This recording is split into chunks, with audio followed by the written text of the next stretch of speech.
بالله من الشيطان الرجيم بسم الله الرحمن الرحيم الحمد لله رب العالمين اللهم صل وسلم وبارك على سيدنا محمد وعلى اله وصحبه اجمعين يا الله وياكم مستجب شفاعته وارجو من الله رحمته ورأفته اللهم بحرمة هذا النبي الكريم وآله واصحابه السالكين على منهاجه القويم اجعلنا من خير امته واسترنا بذيل حرمته واحشرنا غدا في زمرته وسامنا سنتنا في مدحه ونصرته وحينما تمسكنا بسنته وطاعته ومن اللهم على حبه وجماعته اللهم ادخلنا الجنة فلمن ندخلها وانزل ما في قصورها فلمن ننزلها وارحمنا ما يشفى الخلائق فترحمها اللهم ارزقنا زيارته في كل سنة ورزقنا في القول عنه قبل السنة اللهم لاجم بات ذنوبا وستدبير المغفرة والنوبا اللهم انه كان معنا في السنة الماضية في مثلها خاتم فضله رحمهم الله اللهم ارحمنا درسا من اصحاب القبور وفقنا ابقى السلام على مولده اللهم اجعلنا الى لك ذاكرين ولنعمك شاكرين وليملكك من الذاكرين وحين طاعتك مشغولين وتتوفتنا فتوفنا على ولا مقتولين واختم لنا منك بخير اجمعين اللهم اكفنا شر الظالمين اللهم اكفنا شر الظالمين اللهم اكفنا شر الظالمين واجعل مفتة هذه الدنيا سالمين اللهم اجعل هذا الرسول الكريم شفيعا وارزقنا به يوم القيامة مقاما نافعا اللهم اسقنا من حوض نبيك محمد صلى الله عليه وسلم شربة هانية منية بعد واشعة غدا اللهم اغفر به وعلى بعض من حياتنا ومشايخنا ولمنا وذل حقوق علينا ولمنا اجر هذا الخير في هذه الساعة ونجمع المؤمنين والمؤمنات والمسلمين والمسلمات الأحياء منهم والأموات إنك أنت قريب جواد وقاد الحاجات وقاد الحاجات وغفر الذنوب والخطيئات يا أرحم الراحمين يا أرحم الراحمين يا أرحم الراحمين وصلى الله على سيدنا محمد وعلى آله وصحبه وسلم سبحان ربك رب العزة عما يصفون وسلام على المرسلين والحمد لله رب العالمين.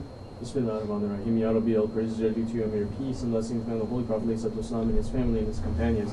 Ya Rabbi, please bless our Grand Sheikh Sultan Awliya, Sheikh Maulana Muhammad Nazm Al-Kani. Ya Rabbi, please bless our Sheikh Sahib Saif, Sheikh Abdul Karim Akrisi Rabban. Ya Rabbi, raise them to higher and higher and higher stations. Ya Rabbi, Ya Rabbi, give long life and blessed life to our Sheikh Luqman Effendi. Ya Rabbi, make us to be better ones to him. Ya Rabbi, make us to be better ones in this way. Ya Rabbi, Ya Rabbi, in these last 10 nights of Ramadan, Ya Rabbi, we're asking you for your forgiveness. Ya Rabbi, we're asking for you for your mercy. Ya Rabbi, we're asking you to be freed from the fire of hellfire. Ya Rabbi, Ya Rabbi, in these last 10 nights where you're addressing to us, asking, who's asking, Ya Rabbi? Ya Rabbi, we're asking you, Ya Rabbi. Ya Rabbi, we're asking you for your mercy, Ya Rabbi. Ya Rabbi, we're asking you for forgiveness, Ya Rabbi. Ya Rabbi, we're asking you to please help us, Ya Rabbi. Ya Rabbi, we're asking you in these holy nights to please send your support to us, Ya Rabbi. Ya Rabbi, we're asking you in these holy nights to send us your help for the sake of your holy Prophet, Ya Rabbi, and for the sake of the ones that you love, Ya Rabbi. Ya Rabbi, in these last nights, we're asking you to end tyranny and cruelty in this world, Ya Rabbi, to end the time of Jababira and Zulm, Ya Rabbi, to bring the time of justice, Ya Rabbi, to bring the time of the Khilafat and the Sultanate, Ya Rabbi,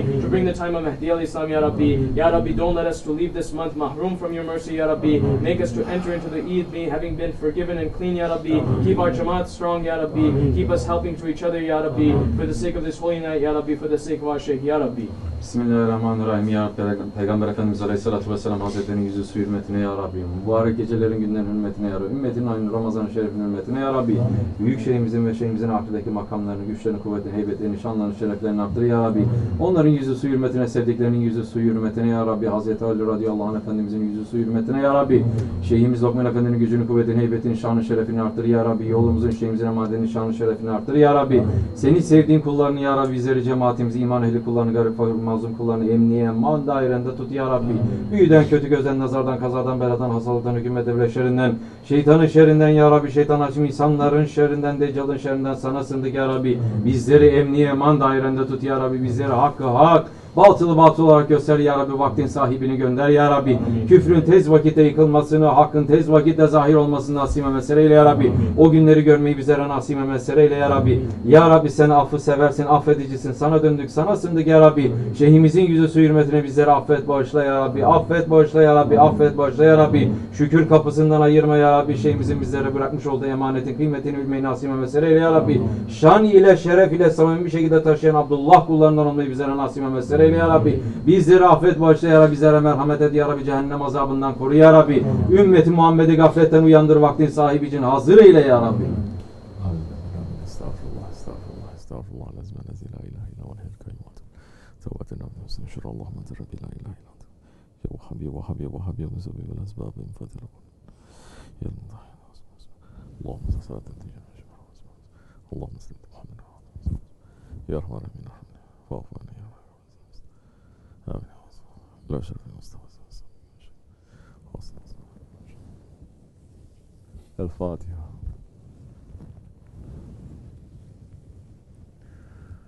فاتحة اللهم صل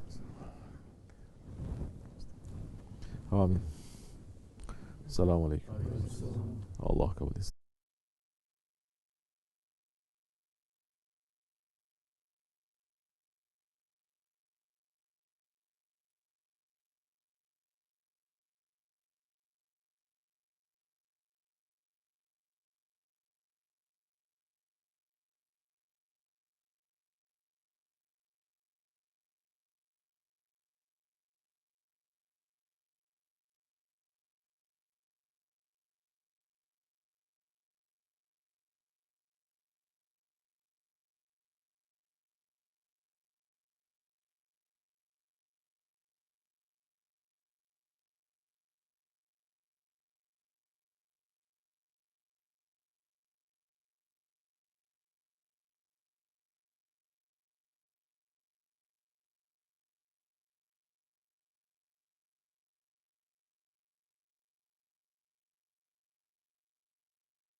We're asking support from our Shaykh, inshallah, Sahibul Saif, to send us something that is going to be beneficial to us here and hereafter in this holy month of Ramadan, as we are already in the last 10 nights.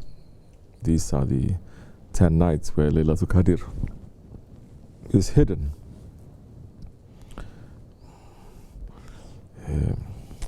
The meaning that something is hidden is so that you try to find it.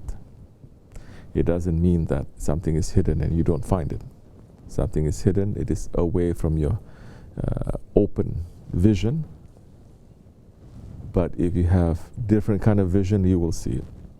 We're supposed to look for it and find it. In Qadr, it is important because it is a grant that Allah subhanahu wa ta'ala has given to the Holy Prophet ﷺ, especially for his ummat, that his ummat, his Sahabi Kiram, Sahabis representing the best of the ummat, asking for a something that is given to the earlier nations. Like earlier nations, they were worshipping for hundreds of years, worshipping their whole lives. And as you know, the lifespan of the ummah of the Holy Prophet ﷺ is short. 63, 70, that's it. So Allah subhanahu wa ta'ala then sent through Jibreel alayhi salam glad news, good news, glad tidings, to say that if you find this one night, that is in the last 10 nights of Ramadan, and if you worship that night, it is as if you had worshipped for 1,000 months.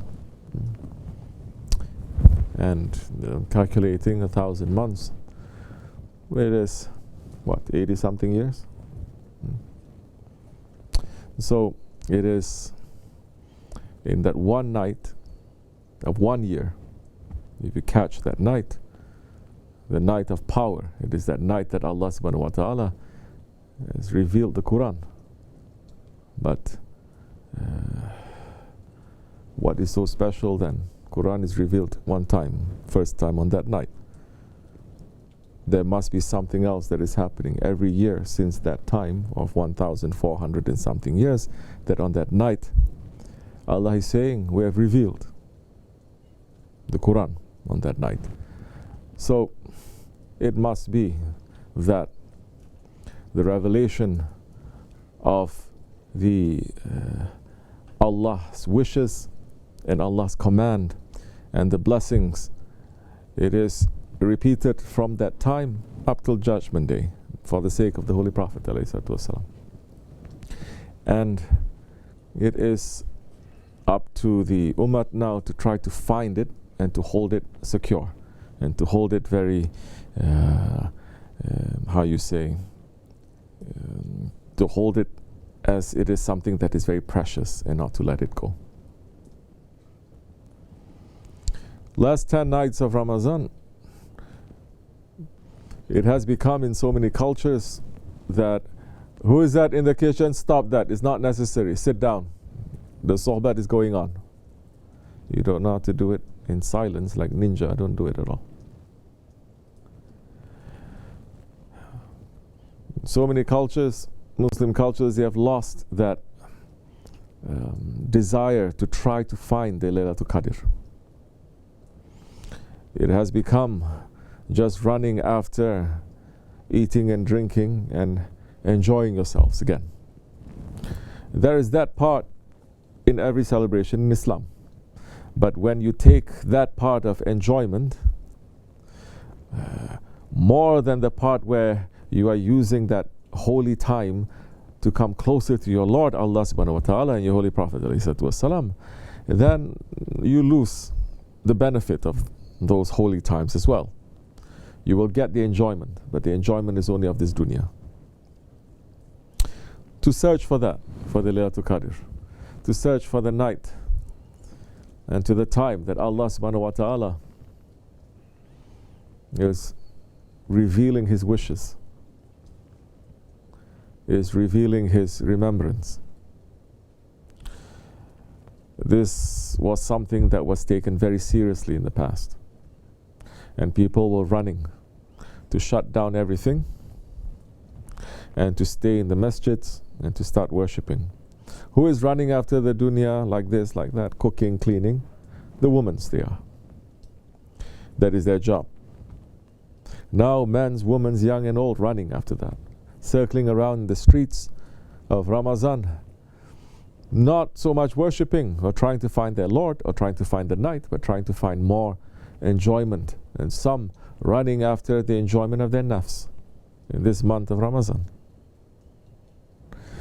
So we must pull ourselves away from that, and especially now that we are in tariqat, we're in jamaat, not to get too busy with that, especially for the men's.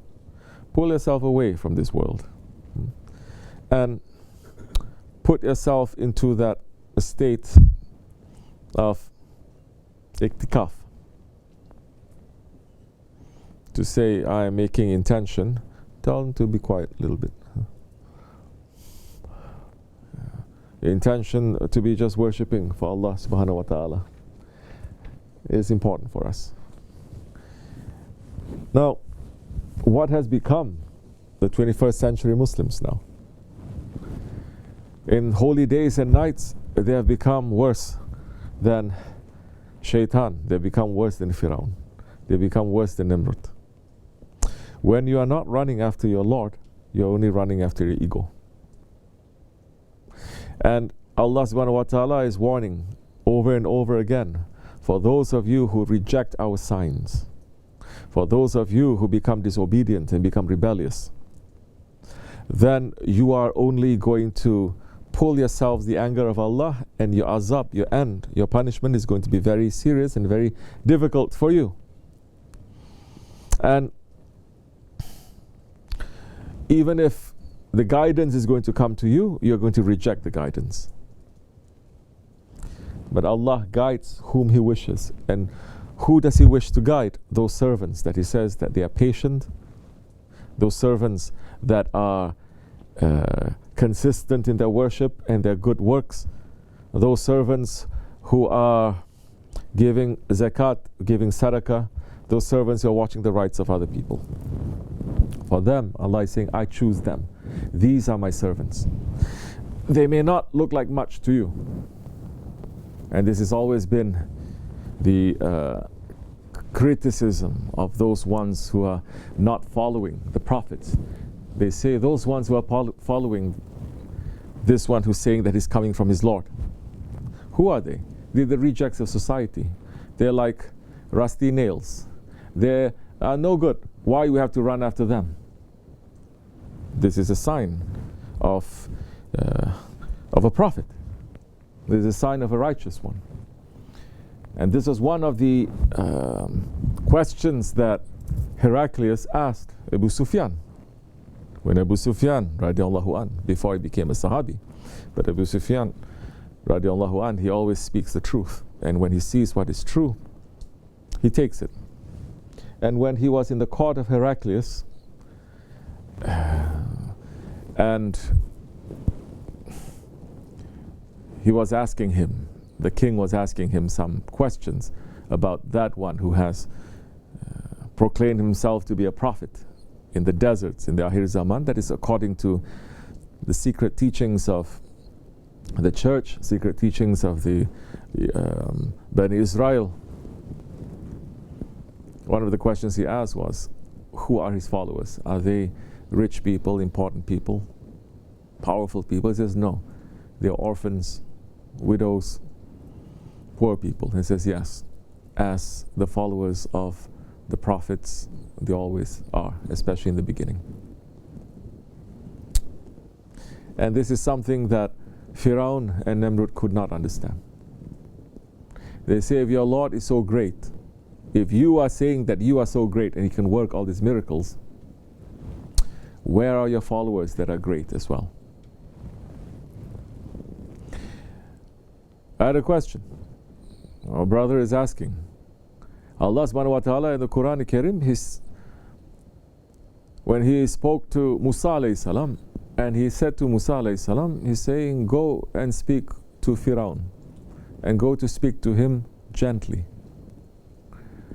He says, in the hopes, maybe his heart will soften. This is one of those things that is not even knowledge of tariqat that we're opening up so much. This is just knowledge of the Quran. But one thing that Shaykh Maulana and Shaykh Effendi had said, Allah subhanahu wa ta'ala, He loves more if it's between the two, and if the word is love. Let's say He prefers Firaun to Nimrud. Okay? Firaun is mentioned so many times in the Quran.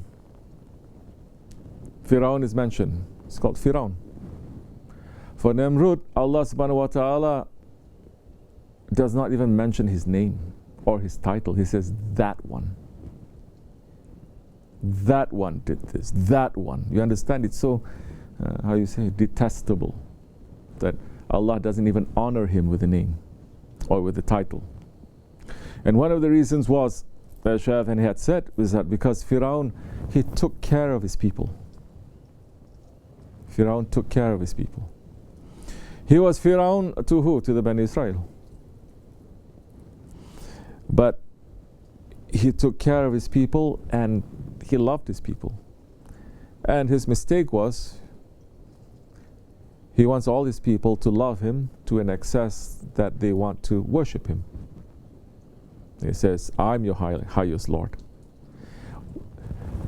Did he believe this? That he was the highest Lord? For Firaun, he did not. He did not. This was all just a game that he was playing so that he gets power. Because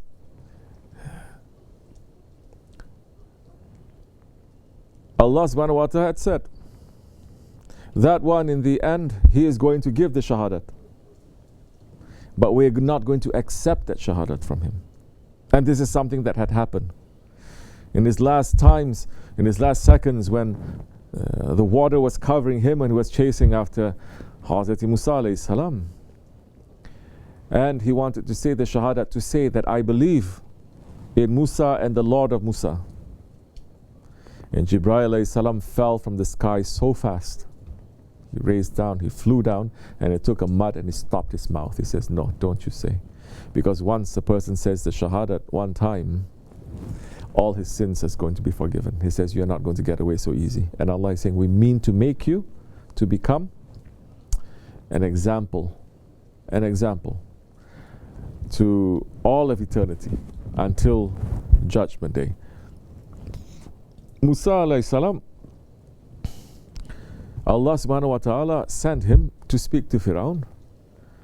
Is still hoping that Firaun will turn, his heart is going to turn. But with Nimrud, there was no such, let's say, warmth. Because with Nimrud also, he was not under a delusion. Like Firaun, he was just fooling people. But he knows that he's not a Lord. When the issue was challenged to Musa alayhi salam, to see who is more powerful and who can make the river Nile to flow the opposite direction, you know the story. And Musa alayhi salam accepted that, knowing that Allah is going to be his supporter. And he went home, he prayed, and he went to rest. But Firaun, he went back to his palace, he shut himself in a special room, and he tied himself up. He took his beard, and he tied it to a piece of rope up to the ceiling. And whole night long he was on his knees begging his Lord, begging Allah subhanahu wa ta'ala to ask for victory for the next day so that he doesn't seem like a fool to his people. He was believing and he was begging. And the next day, when the challenge was performed in front of the whole country, and when Musa alayhi salam commanded the river Nile to flow backwards, the river did not obey him. But when Firaun commanded the river to flow backwards, the river obeyed him. And the whole country now they went down to the floor and they were worshipping to Firaun, saying, you must be the highest Lord. And those ones who were weak, together with Musa alayhi salam, they also went down to sajda. And Musa alayhi salam, he didn't understand so much that time, asking Allah, am I not your prophet? Why did you not grant me a victory to this? Why did you grant the victory to the unbeliever? And Allah is saying, you are my servant and I am his servant.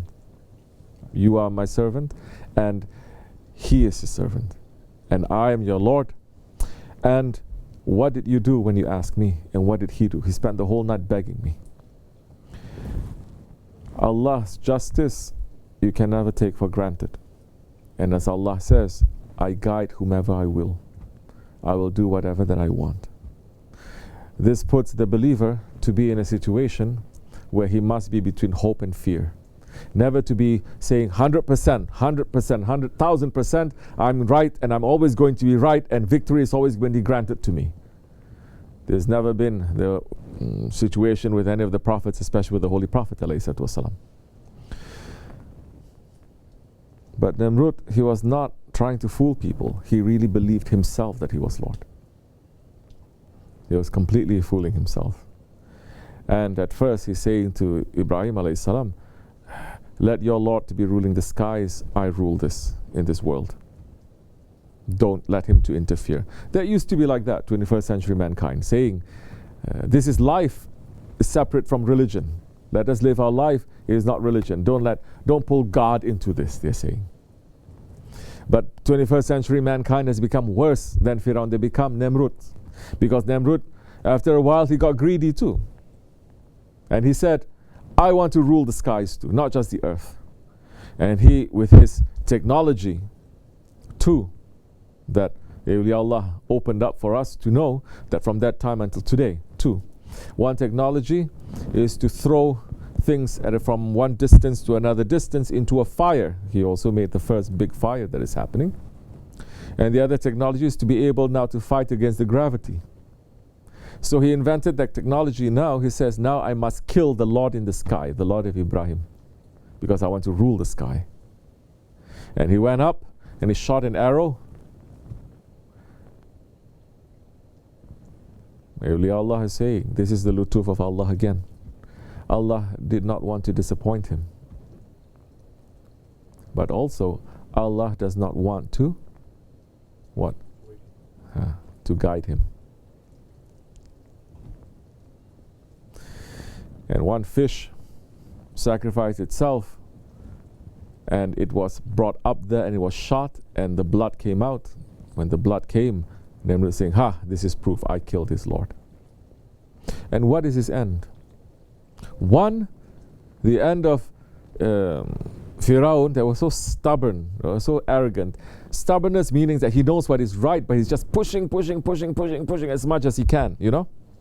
The other one is not stubborn. The other one just doesn't believe. He just doesn't believe. Although he sees so many miracles that is happening, he thinks that I am the Lord, the real Lord. And so, Firaun, Allah subhanahu wa ta'ala gave him a chance to even say, to even think, to even make an intention. This one, nothing. And what was his end? That one's end is trying to say the Shahadat. Right? I mean, before that, his end was to destroy the Prophet of Allah, yes? But when he knew that everything was lost, he wanted to say the Shahadat. The other one, what was his end? He wanted to destroy Allah. He wasn't running after the nation of Ibrahim alayhi salam or to destroy Ibrahim alayhi salam, because at that time he knew that Ibrahim alayhi salam is untouchable. So he says, now I'm going to destroy his Lord. And he called his whole army to come together. And Allah, to that one, he sent a virus, something the eye cannot see, and it destroyed his whole army, from army of mosquitoes that Allah subhanahu wa ta'ala is sending. And that mosquito, to the one who is more proud than Firaun, entered through his nose. To his brain, started eating his brain. His brain is no good for nothing. You think you are Lord. You think you killed the Lord. Start eating the brain. And now You see how simple and how elegant the punishment of Allah is? Allah is not even making a mosquito that He has created to punish him, because now Nemrut is punishing himself. He has such a big pain in his head, such a big headache, that he would hire someone to take a big hammer to hit on his head every time the big migraine, the headache is happening to him. After a while, it doesn't seem to stop. Whenever he hits it, the mosquito inside, eating his brain, stop eating for a while.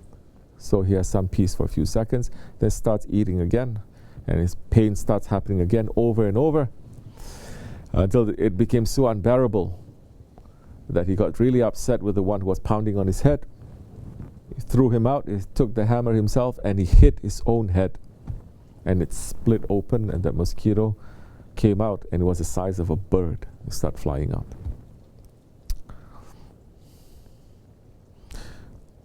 With that one, there was no chance. There was no guidance. There was no chance.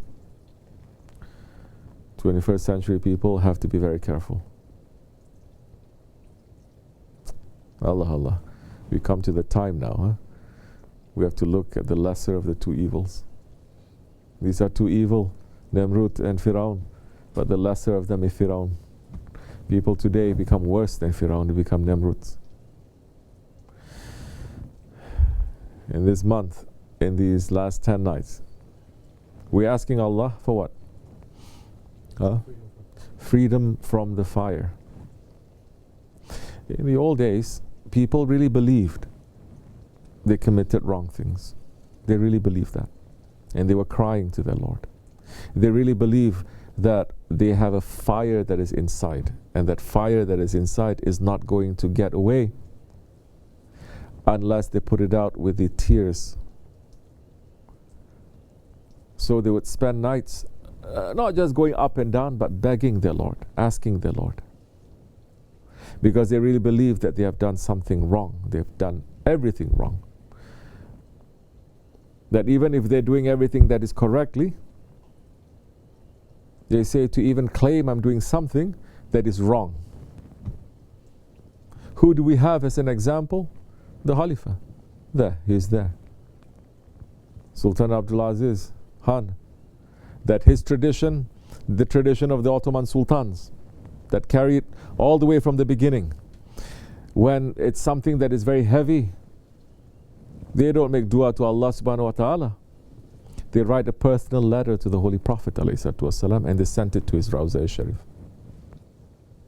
Asking, please intercede for me. And the Khalifa, never you see any of the Khalifa saying, I did this, I did this, I did this, like today. So many rulers of Islam, forget rulers, people who did a little bit of something, they say, I did this and I did this. But the Khalifas of Allah, the Khalifas of the Prophet, the Khalifas of Islam, they never say that. They say, I'm not doing anything that is deserving. I'm the one who is in need of your intercession. I've done so many bad, wrong things, they say, out of their humility, although they were holding the sanjak of Islam high. And they were begging and they were crying. And when the head is like that, everyone is also like that. So, freedom from the fire. First, you have to discover what is the fire that you're holding. When you're not admitting that you're holding the fire, then how can you be free from the fire? You believe that there is no fire, but in reality, you're already burning. You're burning in this world, you're burning in the grave, you're going to burn in the hereafter. 21st century Muslims, we're saying that we are the best. Because when you take spirituality out of the religion, then you're just going to judge everything by the outside.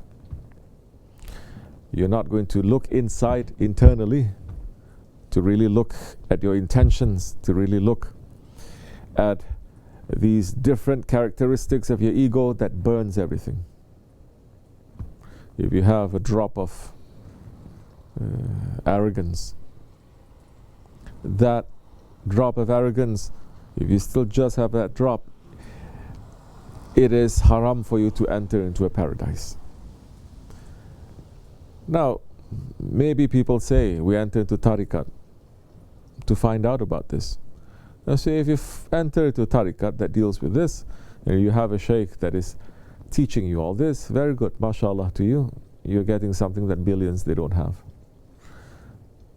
But majority, unfortunately, they don't enter tariqat for that either. Yeah, they use words. They open their mouth. They say a couple of things, but they are without any clue.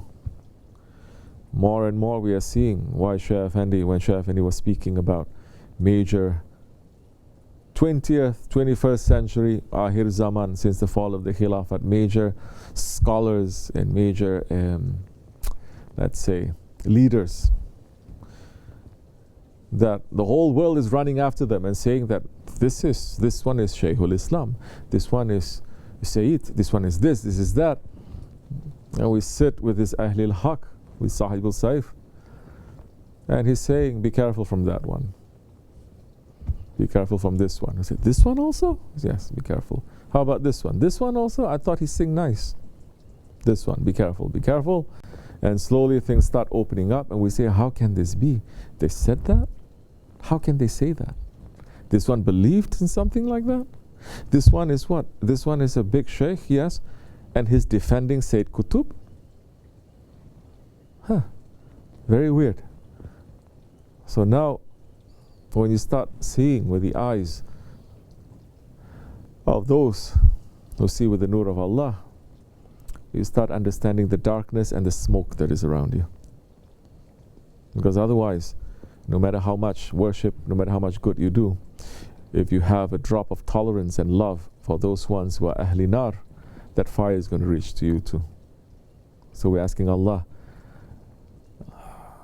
to make us to escape from our own fire and the fire of others that are around us, to let us to run to those ones who are in the circles of light.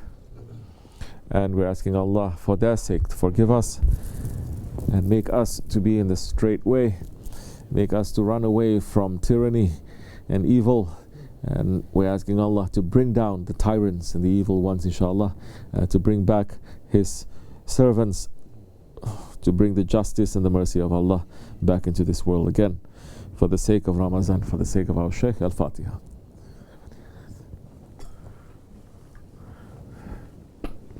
Taking care for their rights.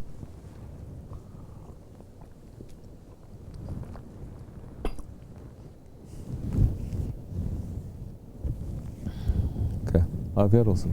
Anything else? Yes. Recently, we only have so many chances, and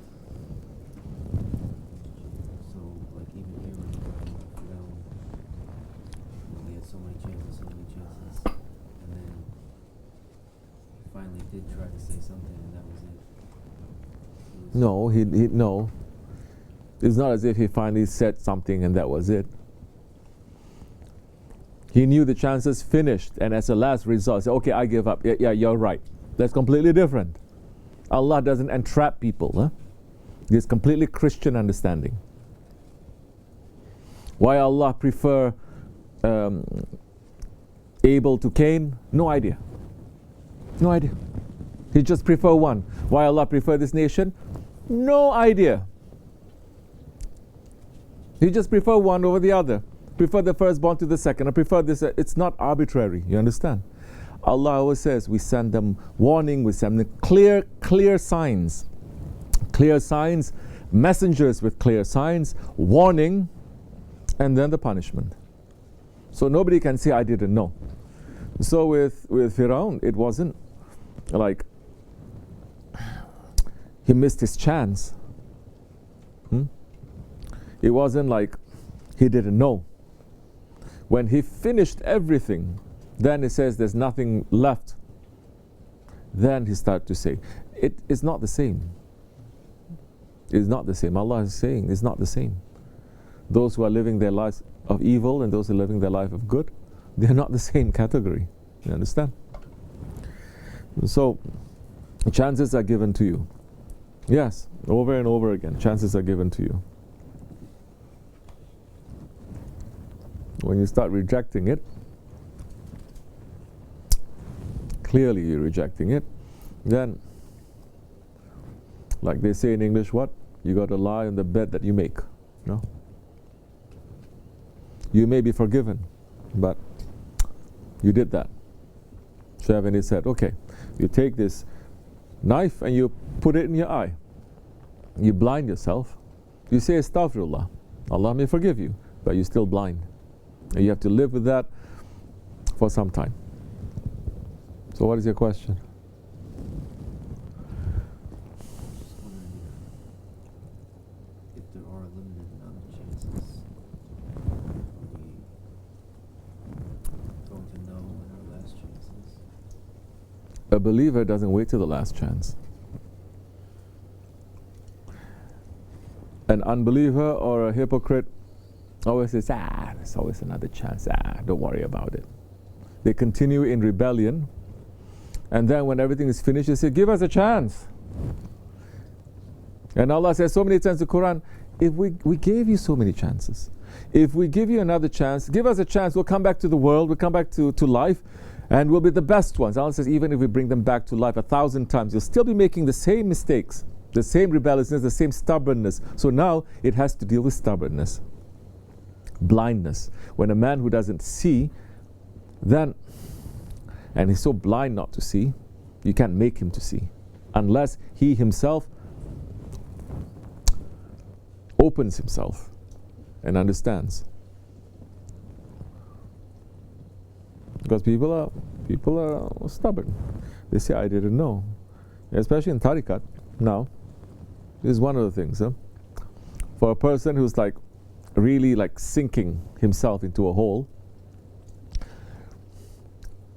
everybody knows the wrong. He's the only one who doesn't know. Something is wrong there, isn't it? What makes a man to think that he is right and everyone else is wrong? That it is clear to, not that people are talking about it and gloating and making fun of him. No, everybody knows you are wrong. And Shaykh Effendi makes that lesson over and over again, openly, with small situations, with people here and there. He said, look, do you all see? You see this, right? This is, and Shaykh Effendi always saying, we have the same characteristics. So how can you be blind to this if you are in a Jamaat of believers? Oh, you can be blind to this when you blind yourself from the Jamaat of believers. You are there physically, but you're blind from them. There is no friendship, there is no connection, there is no sohbat, there is nothing. You're just there physically. We have those too. Years they're coming, but they're blind, deaf and dumb. They're blind, they don't see anyone, they only see their own friends, maybe. They're deaf, they don't hear anyone, they don't listen to, and they don't even want to give salams or hear salams from people. But to their own people, their ears like satellite, listening to everything. Deaf, dumb and blind. They're dumb, they don't speak. Yeah, okay. To the Jamaat, to the people following our Shaykh. But to their own people, best friends, best buddies. We see this happening, no? Over and over and over again. We see this happening to us over and over again. So, when the punishment comes, can that one say, I didn't know? And for the believer, is the believer going to wait until the last chance? No. Anyone who is sick, the first chance at cure he is going to take. Not the last chance. The first chance of a cure. Whether it's a cold, not to be able to see, not to seek counsel, not to be in sohbat, not to put it in our lives. When we left everything to be in sohbat.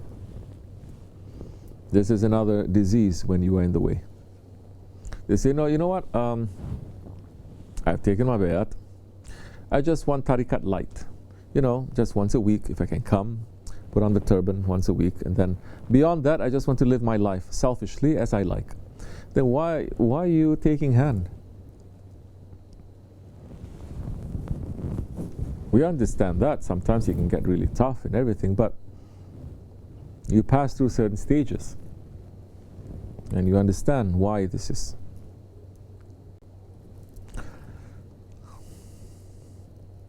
Our enemy is never sleeping. He's always waiting and awake, very awake, to pull us away and to trap us. We have to be careful. You understand? So we have to be careful with this. Huh? We give chances to people too. We say, we give you some time. You want to be rebellious, you want to be ignorant, you want to be like this, we give you some time. Then you have to wake up. Okay, you don't wake up, the fire that is inside, that we see, that we're trying to help, but you're stopping us, the fire inside will burn you. It is not the fire outside, it is inside that's burning you. How can you be so blind? May Allah not make us to be like that, inshallah. Fatiha. Okay. Anything else? Yes, Afiyat olsun. Have your... Oh, you all finished already. Junaid, you finished? MashaAllah. Afiyat olsun. You have a sweet tooth, huh? Okay. Say. I was going to ask from Hazrat Musa story as well, that when Allah SWT is speaking to him, he asks for Hazrat Harun to be appointed as his wazir, and he says that because I can't, he's saying I have trouble speaking, and he speaks more clearly than me. So if he's the prophet, and if he, let's say if speaking is not his central thing, maybe that's the prophet's job is to make messages. What's the job of the prophet? For him, it's this. That's what he's doing. Enough with speaking already. Number one, physically, Musa alayhi salam, when he was brought up in the palace of the Pharaoh, and the Pharaoh, it's a long story, Pharaoh took him in, he's a very beautiful baby, took him in, raised him as his own. And there were so many signs when he was growing up, because the Pharaoh knows that there will be born a child from the Bani Israel who is going to destroy him. So he did so many things to destroy that, to make that omen, that prophecy not to come true. He killed all the firstborn, he did this and he did that. Then this Bani Israel child came, and his wife, found and said, no, save him. Yeah, this is harmless. And he said, okay. He believed. And he raised, and he had so much love. And there was once when Pharaoh was ruling, and Hazrat Musa was a toddler, and Hazrat Musa was playing, and climbed on his throne, and the throne fell down. And all those evil ones of the wazirs and everyone looking and said, this is an evil omen. It's a sign. This child maybe is that one that's coming to bring everything down. And they said, no, it's not his child. Doesn't know anything. The mother was especially trying to defend him, his foster mother, although his real mother was also there taking care. And she said, if you don't believe, bring candy and bring coal and give it to him, and you're going to see, he doesn't know, he's a child, he won't make the right choice. So it was brought to him. Of course, Hazrat Musa is not ignorant, even as a child, so he went to grab the candy. But Hazrat Jibreel alayhi salam pushed his hand, and he grabbed the coal and he put it in his mouth quickly, and it burned his tongue. And he spat it out. Then he said, you see, he's a child, he doesn't know, so don't believe in these omens, these signs, they're saying. So that saved him. Now he couldn't. So physically, that is not given to him. And he's asking help from Hazrat Harun. Hazrat Harun was the one who was able to speak. What was his job? His job is to come and to give the heaviest work, heaviest order, and if the order is not given, the heaviest punishment. You ever hear that Hazrat Musa is a prophet of peace or a prophet of mercy? No, not to his nation. So he was the one that was given the tablets, he was given the law, he was given Allah subhanahu wa ta'ala is saying, we've given you the law and a way. And when he came down from the mountain and he was carrying the shariat and he was carrying the tariqat, and he saw his people that he just left them. He just left them and he showed them so many miracles and signs. And he just left them for a while and he left his brother Harun in charge, and he sees his people worshipping a golden calf. And the golden calf was alive, it was making noise and was grabbing their heart. From that time until today, of course, they love that gold, bull, you know. And he got so upset, he threw down all the tariqat, tasawwuf, spirituality. He says, my people, he says, they are not ready for this. And Allah accept his prayer. And says, no, don't give them the tariqat. Give them the heaviest shariat, because there are people who are stubborn and stiff-necked and arrogant, and they are rebellious. What did he do when he came down? First person that he did, he beat up his own brother, Hazrat Harun. He beat him up. And he says, how can you allow this to happen? He says, it happened. And the punishment for that, Allah was going to punish the whole nation. But the punishment for that, he says, now those ones who are worshipping, those ones who are believing, and they are their fathers, their mothers, their daughters, their brothers, their sisters. The one who is related to the ones who have deviated, he says, the correct ones, the punishment, the only way that you can purify this wrong action, from this wrong action, is take out the sword and cut them. They couldn't do it. Then Allah sent down a very heavy fog. Then they could do it. It was from whole night long. Thousands. And then that way they can't see who they are punishing, and their heart will not get too soft. Morning time, sun rose, and they saw, oof. Then I'll continue. So that's for Hazrat Musa alayhi salam. Is that your question? Because there's what I was thinking is there's one that's in the Muslim history where Mullah Rumi tells the story that Hazrat Osman went to give khutbah and he stood on the member and he didn't say anything. He just looked at the people, but they were still very affected, and he said it's better for you to have a word with the Imam. So I'm just thinking that there's something beyond just speaking in that job or in that.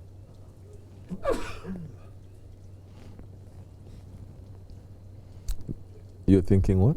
That there's something beyond just speaking in that maqam of prophethood or khilafat or. Of course it is, but it's not for everyone.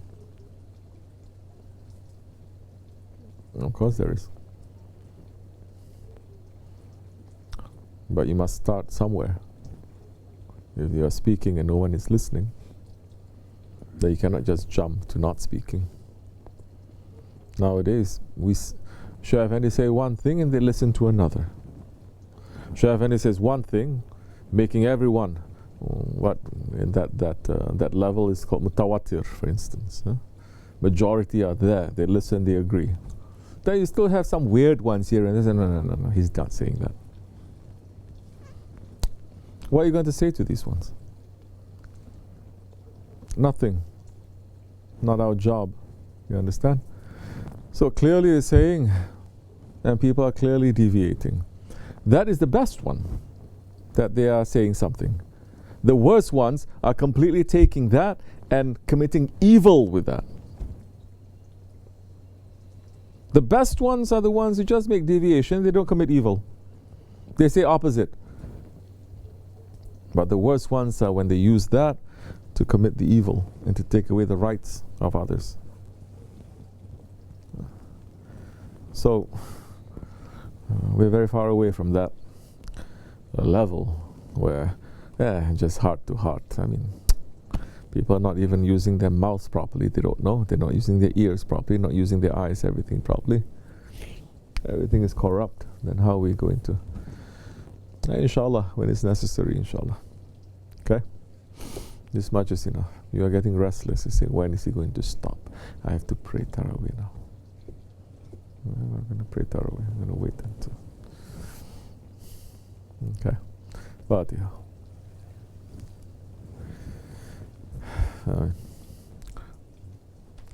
Okay. Any other question?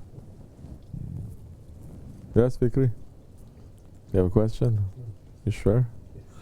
I like your beard, mashallah. Huh?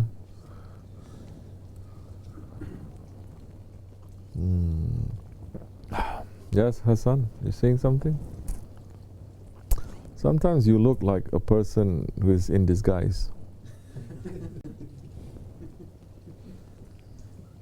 Why are you laughing, Saleh? Just now, you really did look like that. Right? You know when people, they want to be in disguise?